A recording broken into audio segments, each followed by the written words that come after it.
Bueno, buenos días a todos. Soy Diego Fernández, representante estudiantil de la Universidad Nacional de Tucumán, en el capítulo de estudiantes de la Sociedad Argentina de Bioingeniería, y me acompaña Gabriel Zuccarelli, representante estudiantil de la Universidad de Mendoza. Para continuar con este último día de charlas, vamos a tener a continuación una presentación sobre neurociencias a cargo del doctor ingeniero Fernando Farfán. Él es ingeniero electrónico, magíster en bioingeniería y doctor en ciencias biológicas, egresado de la Universidad Nacional de Tucumán. Realizó trabajos postdoctorales en la Escuela Técnica Superior de Ingenieros Industriales de la Universidad Politécnica de Madrid y en el Instituto de Bioingeniería de la Universidad Miguel Hernández de Elche, en Alicante, España. A lo largo de su carrera de posgrado se especializó en interfaces cerebro-computadora, biomecánica articular, rehabilitación biomimética, electrofisiología, neurociencia computacional y procesamiento de señales. Actualmente es profesor en la carrera de Ingeniería Biomédica de la Universidad Nacional de Tucumán, investigador en el CONICET y desde el año 2019 director del Grupo de Investigación en Neurociencias y Tecnologías Aplicadas, el INTEC, en el Instituto Superior de Investigaciones Biológicas, INCIBio CONICET. La duración de la charla será de 30 minutos y cuando falten 5 minutos para finalizar, te vamos a notificar y las preguntas pueden ir dejándolas en el chat y van a ser contestadas al finalizar la charla. Fernando, todo tuyo. Gracias, Diego. ¿Se escucha bien? Perfecto, Fernando. Genial.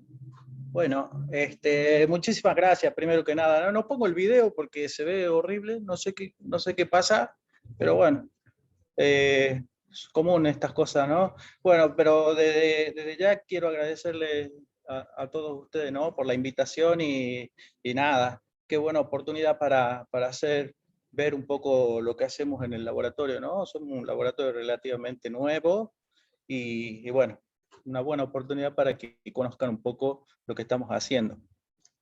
Básicamente neurociencias y bioingeniería es lo que abordamos en nuestro laboratorio, que pertenece al Departamento de Bioingeniería de la Facultad de Ciencias Exactas en la Universidad Nacional de Tucumán. Como grupo somos reconocidos dentro del Instituto Superior de Investigaciones Biológicas, tenemos una resolución formal para eso, así que bueno, digamos que formalmente estamos bien. Tengo que pasarme con esto, bien. Bueno, somos un grupo de personas, hay multidisciplinario como todos los grupos de investigación, hay biólogos, profesores de educación física, licenciados, hay físicos, ingenieros biomédicos, por supuesto, biotecnólogos, ingenieros mecánicos, y yo en particular soy un ingeniero electrónico, ¿está bien? Hay matemáticos, etcétera, ¿no? Somos un grupo que abordamos las neurociencias desde diferentes puntos de vista, y eso es lo interesante de todo esto, ¿no? Básicamente nosotros hemos comenzado haciendo electrofisiología y neurociencia, esas son las tesis doctorales que hicimos con la doctora Albarracín, que somos, digamos, los dos investigadores principales de este grupo, y comenzamos estudiando el sistema vibrisal, cómo la rata codifica la información táctil y cómo es enviada esa información táctil a través de los nervios hacia el sistema nervioso central, ¿no? Y hicimos experimentos, por ejemplo, haciendo rozar esas vibrisas sobre diferentes superficies rugosas, diferentes características de superficies, y en protocolos experimentales bien de electrofisiología. Las señales que nosotros registramos, las señales nerviosas que registramos a través del nervio, las hemos procesado de muchísimas formas, tratando de encontrar los códigos neuronales con la que lleva esa información con la que es llevada esa información al sistema, al cerebro, digamos, ¿no? De ahí publicamos y seguimos publicando cosas porque ahora estamos trabajando en modelos, etcétera, ¿no? Otra línea de investigación es la de caracterización electrofisiológica de la enfermedad del Parkinson. Comenzamos haciendo experimentación animal, trabajamos con modelos de la enfermedad de Parkinson en ratas, la poníamos a andar sobre una cinta, ¿bien? Sobre un corredor, se entrenaban de esa forma, después le colocábamos un electrodo y caracterizamos esta actividad electromiográfica, pues sabemos que la enfermedad del Parkinson afecta el sistema motor. Registramos esta actividad con el fin de caracterizar electrofisiológicamente la enfermedad. ¿Está bien? A partir de esos estudios, una fotito del setup experimental, hemos hecho análisis de la marcha, análisis de todo tipo también a este setup experimental. Hemos encontrado básicamente que el contenido en frecuencia de la actividad electromiográfica va decreciendo a medida que avanza la enfermedad en el animal. ¿Bien? A pesar de que este trabajo doctoral fue realizado en alrededor de 2015-2016, recién ahora están saliendo los resultados, ¿no? Hemos comenzado a publicar bien en esta área. Como les decía, bajo el mismo protocolo hemos registrado, también hemos puesto electrodo en la corteza de la rata para registrar la actividad electrocorticográfica. Hemos correlacionado esa actividad electrocorticográfica con parámetros de la marcha. Hemos publicado esos resultados, hemos hecho, estos son como tesinas de grado que también se las hicieron alumnos, digamos, el hecho de implantar un electrodo subcutáneo en la ratita implica que al final de los experimentos hay que sacrificarla, ¿no? La idea nuestra es no sacrificar los animales, utilizar la menor cantidad de animales. Para eso hemos empezado a probar electromiografía de superficie, tal cual nosotros no se usa mucho en rata por determinadas características. Pero estamos validando estos métodos y están bajo estudio, ¿no? Para eso hemos desarrollado registradores y transmisores de esa señal, ¿no? Hemos analizado también parámetros de la marcha, tomando videos de abajo, videos de costado, videos de arriba, y hemos visto cómo esos parámetros de la marcha van siendo afectados a medida que avanza esa enfermedad. Recientemente se ha incorporado un nuevo tema al laboratorio, que es neurociencia del deporte, que básicamente lo que hace esto es realizado por el licenciado Leonardo Cano, que tiene una beca de CONICET. Actualmente él está a mitad de carrera, podríamos decir, y lo que intenta hacer es caracterizar electrofisiológicamente cada una de las fases del gesto deportivo, con la intención de encontrar algún biomarcador que sea indicativo que sea indicativo de eficiencia, que esté relacionado con la eficiencia con que hace determinado gesto, ¿no? Esto puede servir para entrenamiento, deporte, también para rehabilitación, obviamente. Diseñó él algunos setup experimentales. Actualmente él se encuentra en la Universidad Miguel Hernández y está realizando y analizando estos experimentos, ¿no? Esta toma de decisiones lo hizo con miembro superior, con miembro inferior, registró señales de electromiograma de muchos músculos, está encontrando parámetros de sinercia, los está correlacionando con la actividad electroencefalográfica, con parámetros de cinético, de reacción, y etcétera, ¿no? Básicamente, bueno, lo que él busca es, todas estas variables que está encontrando, es buscarle alguna correlación, en tratar de descubrir algún biomarcador del modo en que realiza ese determinado gesto o esa acción motora, ¿no?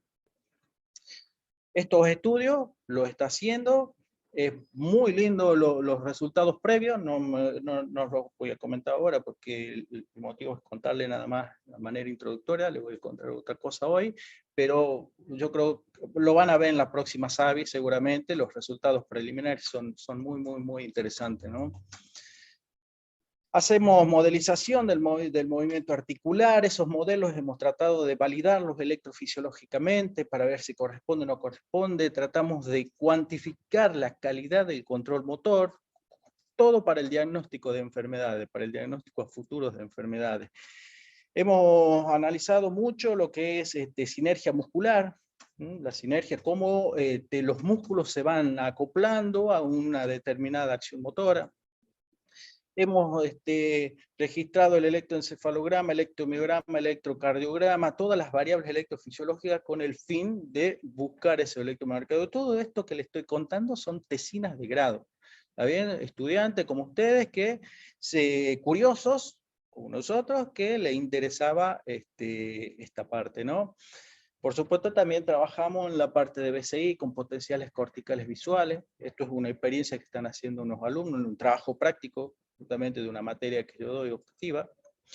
Y actualmente las tesis doctorales en el INTEC son estas, digamos, son recientes, hay tres tesis doctorales que comenzaron este año, las otras dos son de de hace 2 años, pero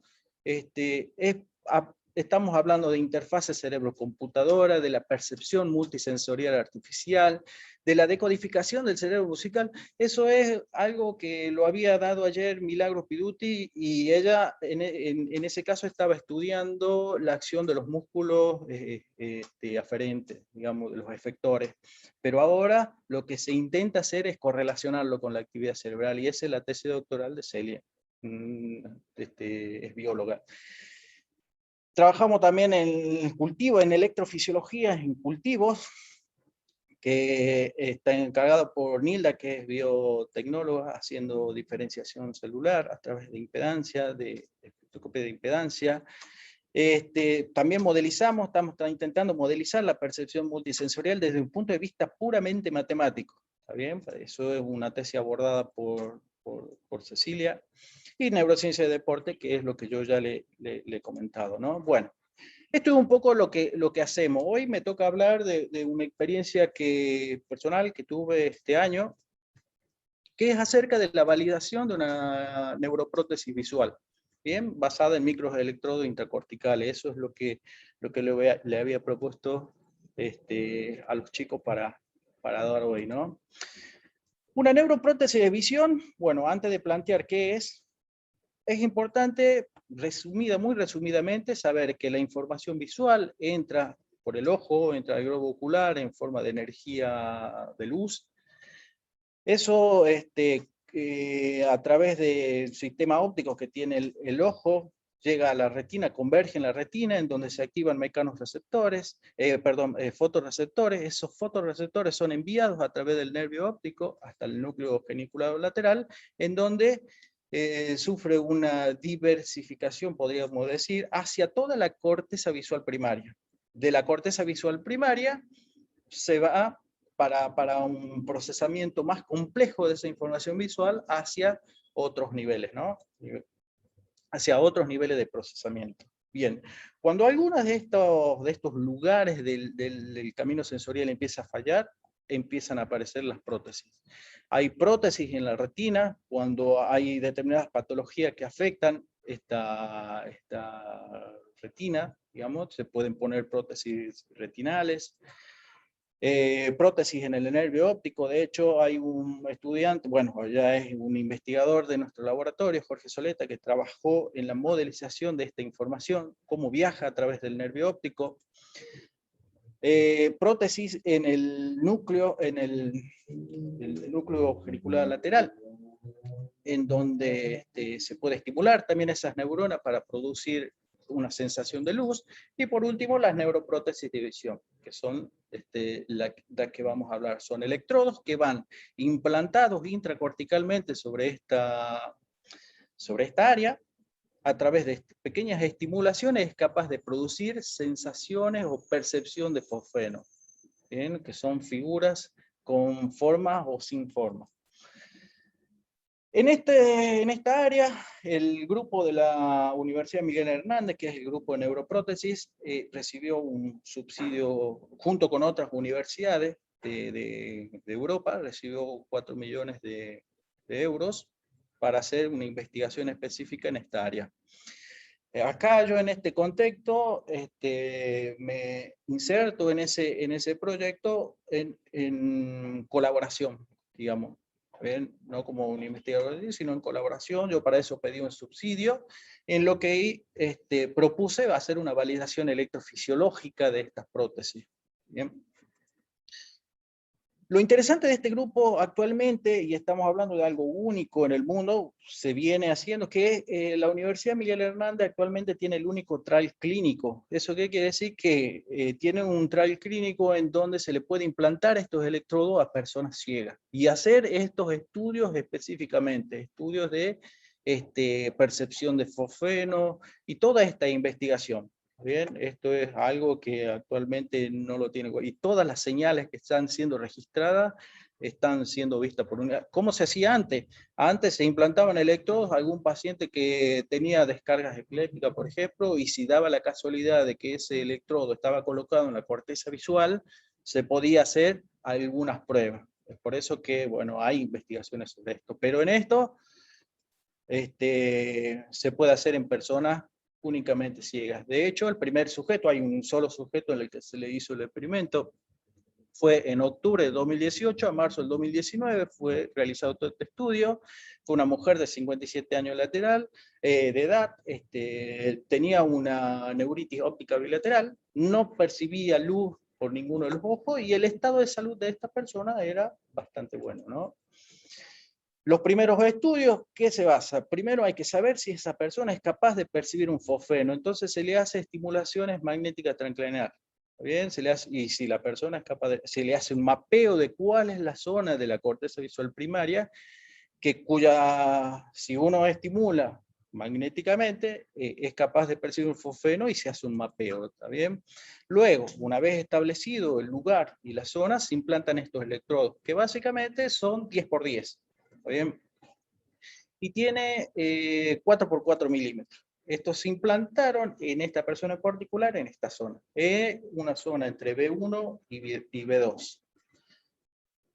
El segundo sujeto a implantar está previsto para el año que viene. Bien. Lo primero que uno piensa es, si uno implanta un electrodo a nivel corteza, el sistema biológico intenta rechazarlo, por lo que hace que alrededor del electrodo le empiecen a crecer un tejido que de alguna forma no deja registrar bien la señal o no deja estimular bien a través de ese electrodo. Bueno, para eso se hizo un análisis de la estabilidad a lo largo del tiempo, fueron 6 meses en el que la persona estuvo implantada, 6 meses de prueba, 6 meses de registro. Bueno, no todos los días de los 6 meses se hicieron, de hecho acá está marcado los días en que está, y en Navidad que no se puede hacer. Y lo primero que se analizó fue la impedancia, cómo varía la impedancia a lo largo del tiempo. Después se analizó la estabilidad de la energía registrada, la estabilidad en la correlación, coherencia de las señales registradas, cómo es la correlación. Estamos hablando de un array de electrodos. ¿Cómo es la correlación entre ellos? ¿Cómo es la coherencia? Esos análisis de conectividad funcional. Bueno, todo eso se ha analizado a lo largo del tiempo a ver si había modificaciones. Bien, actualmente, bueno, hay un trabajo que ha sido enviado a una revista. Estos estudios de la estabilidad de señales se hacen antes de iniciar un protocolo determinado de estimulación y después de haber terminado ese protocolo de estimulación. O sea, son señales en donde la persona está en reposo, podríamos decir, ¿no? Y señales registradas por el mismo electrodo donde se estimula. Ahora, ¿qué pasa en el inicio del protocolo de estimulación y al final del protocolo de estimulación? Bueno, se hicieron caracterización de los parámetros de estimulación, análisis de los umbrales, evaluación de la percepción del fosfeno, pruebas conductuales. Básicamente, en este intervalo de tiempo se envía, bueno, una estimulación, por ejemplo, era era un tren de 166 milisegundos, tenía estas características, se aplicaba esa estimulación a través de cada uno de estos electrodos y la persona lo que tenía varias opciones, ¿no? A través de un teclado preparado para eso, si apretaba verde percibía, si apretaba rojo no percibía, y si había un botón más abajo cuando tenía dudas. También se utilizó una tableta digital inalámbrica para que ella marque en respecto de un punto de referencia donde percibía ese fosfeno, ¿no? Básicamente los fosfenos son en el campo visual de la persona, son puntitos, pueden ser raya, puede ser una forma morfa, puede tomar diferentes formas. Lo primero que se evaluó fue cómo tiene que ser la estimulación para que la persona empiece a percibir esos fosfenos. Bueno, entonces se vio cuánto tiene que ser la duración del pulso, esto es percepción versus la energía que lleva este pulso de estimulación. Se vio también cuánto tiene que ser la frecuencia, las curvas, estas son curvas psicométricas que corresponden a esta caracterización, ¿no? cómo tiene que ser la frecuencia, cómo tiene que ser la duración de ese tren para que la persona perciba, etc. Acá, a la mitad, acá no percibe nada, hay muy poca probabilidad de que perciba el fosfeno. Acá, mitad y mitad, 50% lo percibe, el 50% no, y acá lo percibe siempre. Esto, al definido en la probabilidad del 50%, es donde se definen los umbrales de estimulación. Entonces, el umbral de estimulación para electrodos únicos, cuando se estimulaba por un único electrodo, tenía un promedio alrededor de 66 microamperes. Cuando se estimulaba con grupos más grandes, 4 electrodos, 5, 20 electrodos, obviamente los umbrales de estimulación eran más bajos, ¿no? Bien. A ver, también se analizaron estos umbrales, esto era lo que más o menos le contaba, y se evaluó cómo se modificaban esos umbrales a lo largo de todas las semanas que tenía implantado el electrodo. Estas son pruebas que lentamente se iban realizando, ¿no? Esto es un día en que la persona se le están haciendo los registros, esto es un cable, el que manda la estimulación, el otro cable, el otro enrollado de cables es el que registra los datos. Se vio que la persona es capaz de percibir diferentes brillos de ese fosfeno evocado, dependiendo de los parámetros de estimulación. Se vio que lo ve, el tamaño también dependía del número de electrodos, etcétera, etcétera, ¿no? Lo primero que siempre se hace es estimular cada uno de los electrodos hasta que la persona perciba e ir haciendo un mapeo de lo que es el campo visual de esta persona. Entonces, esta persona dentro de esa tabletita que tiene ahí era capaz de percibir fosfeno en esta zona. Bien. Bueno, si uno estimula, por ejemplo, 4 electrodos, ella veía 3 puntitos. Si uno estimulaba esta fila de electrodos, veía una raya. Si estimulaba estos dos, veía una raya de esta forma. Si estimulaba esto y esto en forma conjunta, veía de esta forma, y así, ¿no? Era capaz de producir algunas letras básicas. Si uno estimulaba así, aparece una I, una L, combinaciones, y con el entrenamiento, que es lo más interesante, a medida que iban pasando los días, esta percepción de forma iba siendo más específica, ¿no? Por ejemplo, ella era capaz de percibir una O más grande, una O más pequeña, etc. Bueno, el objetivo de la investigación era armar básicamente los sistemas de evaluación de estas prótesis son a lazo abierto. ¿Qué significa? Se le presenta, se estimula y se le pregunta a la persona si percibe o no, y nada más. La idea, y eso obviamente lleva su tiempo, ¿no? La idea es armar un sistema de lazo cerrado, en donde se utilicen los registros de estas señales cerebrales para ajustar o autoajustar los parámetros de estimulación. Un protocolo experimental de este tipo era, se arrojaba un estímulo sonoro, más el estímulo. El estímulo tenía más o menos, el clásico era 166 milisegundos. Este tiempo de ese es el tiempo de respuesta de la persona, y se espera 1 milisegundo y se vuelve a hacer la estimulación. Y esto en forma seguido. Esto es un registro, esta señal está muestreada a 30 kHz, es un registro de aproximadamente 230 segundos, ¿bien? Y este es un solo canal.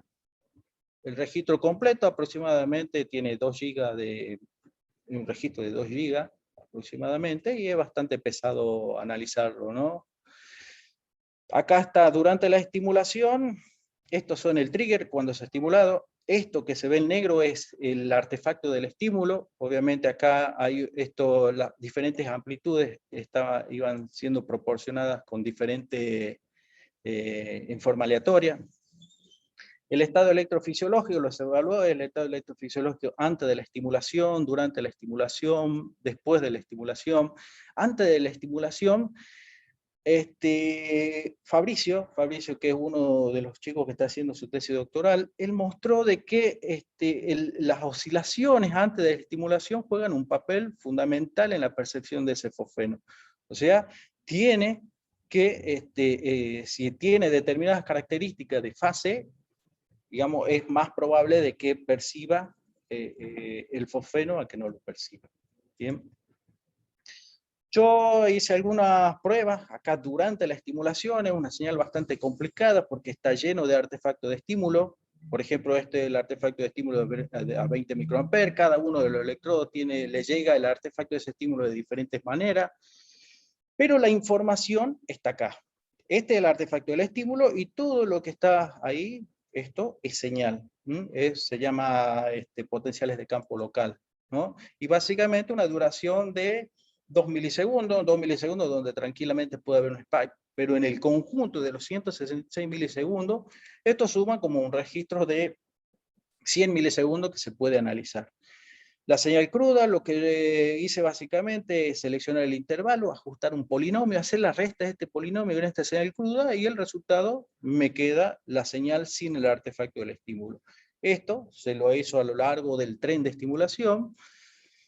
Se caractericé esa señal, digamos, ya no tiene artefacto, entonces puedo, si tiene más amplitud, significa que hay más actividad. Y esa amplitud la estimé con parámetros de varianza, esos parámetros de varianza lo calculé para las diferentes amplitudes, de tal forma que se podía armar una curva de intensidad versus la amplitud. Esto, lo que pretendía yo es hacer una predicción de ese umbral. Entonces, cada uno de los canales que registra este electrodo, hay una curva, hay algunos que no representan nada, obviamente no hay respuesta a ese estímulo, pero hay otros que sí. En base a eso, lo que hice, o cómo hice la predicción del umbral, tomé los promedios, ajusté una sigmoide, una SP-line, calculé el máximo, el mínimo, tomé la mitad, y a partir de eso determiné un umbral estimado.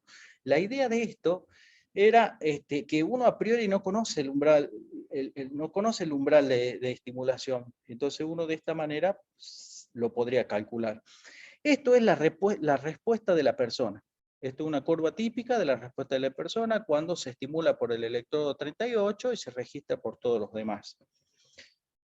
El umbral establecido para esta persona, para este experimento, fue de 30 microamperes. Cuando yo hice esta estimación me dio 65, que está dentro del error, y donde se encontró una mejor precisión de esta estimación son los lugares que están más blancos. ¿Está bien? Los lugares negros no hay ninguna estimación. Después hice otro análisis, hice análisis de la infrecuencia, funciones de distribución de probabilidad, análisis de conectividad. Básicamente es determinar a esta señal reconstruida el espectro, escoger una determinada banda, por ejemplo de 750 a 1250, donde generalmente se encuentra la energía de los spikes. A partir de esa energía se puede hacer esta reconstrucción. Hubo otra estimación del umbral, bastante mejor. Utilicé también funciones de distribución de probabilidades. A partir de estas mediciones de varianza, se puede determinar si en cada uno de los electrodos hay un efecto debido a la respuesta electrofisiológica. Y el análisis de conectividad, obviamente, debajo de esos electrodos hay redes neuronales. Esas redes neuronales, ¿cómo se caracterizan? Bueno, se le saca a cada uno de los electrodos el artefacto del estímulo, se tiene algo así, y se empieza a utilizar algunos métodos de análisis de conectividad, que puede ser correlación, puede ser coherencia de fase, puede ser la teoría de Granger, un montón de cosas. Entonces, se han hecho pruebas más. Estos mapas se evaluaron a lo largo del tiempo y se vieron que presentan una relativa estabilidad. Al estado electrofisiológico, lo que hice fue aplicar una transformada Weyl para ver que es un poco mejor que el clásico análisis tiempo-frecuencia del espectrograma de Fourier. ¿Por qué? Porque tiene mejor resolución, un poco de mejor resolución, tampoco le vamos a sacar, vamos a tirar cohetes con esta técnica, ¿no? Pero a partir de esto uno puede determinar la energía en 14, en una frecuencia particular o en una determinada banda. A partir de eso encontramos que hay canales en donde hay una diferencia importante entre cuánto percibe y no percibe. En este caso, en una banda beta de la señal LFP, ¿no? Para Ingeniero, cuantificar, sí. restan 5 minutos. Listo, listo. Bueno, gracias, Edito. Bueno, a partir de eso, bueno, lo que se pudo ver es que efectivamente, después de esto es perteneciente al artefacto del estímulo, se puede ver esto, ¿no? Que hay una fuerte diferenciación. Y esa diferenciación es debido a una desincronización que tiene la señal cuando el fosfeno es percibido. Entonces, esta desincronización obviamente se puede utilizar para hacer un sistema de lazo cerrado, por así decirlo. También se hicieron registros de electroencefalografía, aparte de registrarlo con con señales de LFP, se hicieron uno de 16 canales, el mismo protocolo experimental. El clásico experimento fue de determinar la sincronización y desincronizaciones. En el electroencefalograma estamos hablando, ¿no? Ahora. Y lo que se observó es que cuando hay percepción del fosfeno, en la parte frontal hay una diferenciación, es más, hay una sincronización, esto es RD, hay una sincronización debida a esa percepción del fosfeno. Y esto ocurre alrededor del segundo, a los 600 milisegundos de terminar la estimulación. Se hizo el análisis de conectividad utilizando la teoría de causalidad grande, descomposiciones empíricas, análisis de conectividad. Estos resultados son muy interesantes, muy buenos, pero están hechos en una única persona. Entonces, estamos esperando realizar, a partir de estos estudios, observamos que es posible analizar un sistema de lazo cerrado para armar en base a señales de eje. Bueno, ¿cuál es la tendencia de todas estas investigaciones? Utilizar, básicamente se están utilizando, yo he estado hablando de un electrodo que tiene, de un microarray que tiene 10 por 10, o sea, tiene 196 electrodos, porque los otros 4 son referencias. Están haciendo pruebas con 15 de estos electrodos implantados en corteza. Esto es un trabajo que se publicó el año pasado, está el director del laboratorio donde estuve trabajando, se implantan 15, 16, estamos hablando de miles de electrodos. Se hace obviamente en mono, porque no hay todavía un trial clínico que implique el implante de muchos electrodos. Hay un grupo americano, me parece, que hace poquito presentó unos resultados. Bueno, el proyecto del trial clínico que ellos están proponiendo involucra varios de estos electrodos. Bien, bueno, este es el grupo de neuroingeniería que yo estuve desde abril hasta la semana pasada. La semana pasada ya volví y nada. Bien, eso es lo que quería mostrar. Fui medio corriendo, pero bueno, la idea era contar, ¿no? En este poquito de tiempo, básicamente lo que estamos haciendo y esta experiencia, ¿no? Que para mí ha sido bastante interesante porque yo no tenía tanta experiencia en prótesis visual. Bueno, eso es todo, chicos. Clarísima charla, doctor. Muchas gracias, muy apasionante el tema también. Queda abierto el espacio para las preguntas, si quieren hacerlas. Esperamos unos minutos. Sí, sí. Acá Lorenzo pregunta, bueno, primeramente lo felicita por la charla, felicita al grupo, y dice, ¿podría ser útil ese microelectrodo para personas con ceguera cortical? Perdón, ceguera cortical, no sé muy bien a qué se refiere con esa definición.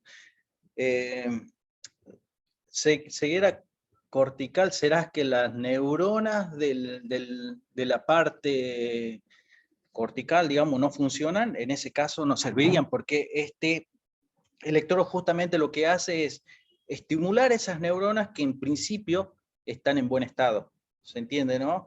Y si esas neuronas no están en buen estado, o sea, si hay alguna patología que afecta a esa neurona, entonces este tipo de prótesis no podría utilizarse en ese caso, ¿no? Lorenzo, si querés comentar algo, tenés el micrófono habilitado para hacerlo.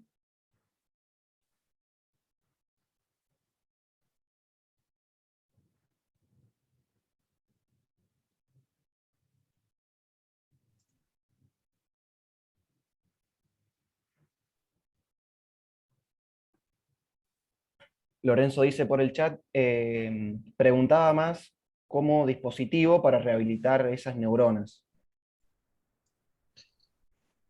Ah, entiendo, como una especie de rehabilitación. Sí, Hola, hola. justamente. Sí, ¿Ahí se sí, escucha? sí, se escucha. Ah, bien. Entiendo. Sí, digo, como al no funcionar la parte cortical, ¿no? Ir inyectando las señales esas esos trenes de pulso y ver, con el tiempo, ver si hay algún tipo de mejora o no. Sí, no, justamente, sí, se suele utilizar es más, se utiliza, por ejemplo, la estimulación magnética transcraneal para hacer la activación de esas neuronas en personas ciegas, de forma de aumentar la especificidad de su respuesta, de que uno estimule unas poquitas neuronas y perciba, sí, como rehabilitador, sí se usa, digamos, sí. Se podría utilizar estos implantes. Vuelvo a repetir, no se hacen implantes de estos electrodos para eso en particular, sino que estas son personas que están ciegas hace mucho tiempo, pero de hecho, cuando uno implanta ese electrodo y empieza a funcionar, se empieza a estimular, empieza a percibir, a medida que va pasando el tiempo y va pasando por estos protocolos de aprendizaje, de estimulación, la persona va empezando a distinguir formas más específicas. Pero la idea es que en algún momento esas personas puedan percibir cosas en movimiento, caminar en un lugar, detectar obstáculos. O sea, de alguna forma, esas neuronas se van rehabilitando, porque no estaban en uso. O sea, si ha estado mucho tiempo con ceguera, esas neuronas, el cerebro la ha ocupado para otra cosa. Pero con esto vuelven a cumplir esa función implicada en la visión. Acá tenemos una pregunta más y con esta cerramos. Luis Francisco pregunta, ¿estas investigaciones son muy costosas? Sí, digamos que sí. El equipo, bueno, ahora la universidad está comprando un equipo que hace todo esto, tanto la estimulación como el registro de forma inalámbrica. O sea, la persona se pone una mochilita y va caminando por cualquier lado mientras se le va estimulando, un dispositivo que vale 250.000 euros, una cosa así. Cada uno de estos electrodos está entre 800 y 1.200 euros, cada uno de estos electrodos. Y bueno, el protocolo experimental implica gastos, ¿no? Gastos de manutención, tanto para el sujeto, porque obviamente no se le paga por ser voluntario, sino obviamente se le pagan los viáticos para que viva y esté en el lugar durante 6 meses. Y nada, el equipamiento es lo más costoso. Sí, sí. Bueno, muchísimas gracias por su tiempo, doctor. Increíble charla. Así que, bueno, damos por finalizada esta charla. Nos quedamos en este mismo link para la que sigue en breves minutos. Buenísimo. Bueno,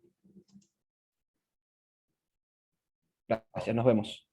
nos vemos. Gracias, Gabriel.